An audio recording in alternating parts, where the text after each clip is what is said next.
اسأل يا حمودة، اسأل يا حبيبي. بس يا ريت بقى ما تبقاش أسئلة غبية زي اللي بتدور في دماغك كل شوية. لا لا لا، ما تخافش يا عنكش. هي شوية أسئلة كده بس إيه، مش لاقي لها شوية إجابات كده. أسأل. اتفضل اتفضل يا حمودة. هو ليه الفراعنة ما كانش عندهم صور باللبس الشتوي؟ مش بقولك أسئلتك غبية. مم. عارف ليه ما كانش عندهم صور باللبس الشتوي؟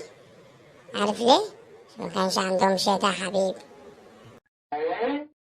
تمام ماشي. طب أنا لو اشتريت حتة أرض على كوكب المريخ، أبقى أنا كده اشتريت كوكب المريخ ولا اشتريت قطعة الأرض؟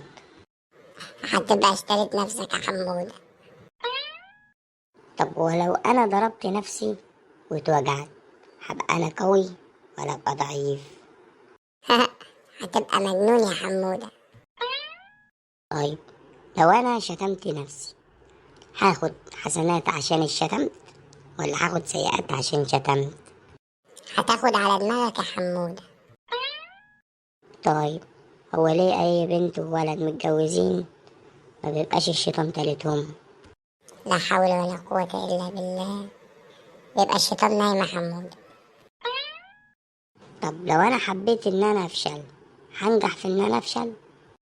لا، انت نجحت يا حمودة، وبدرجة امتياز كمان. عارف نجحت في ايه يا حمودة؟ في إيه يا حنكش؟ ثانية واحدة اقولك. إيه ده حنكش؟ هو ماله؟ وأنا قلت حاجة تضايقه؟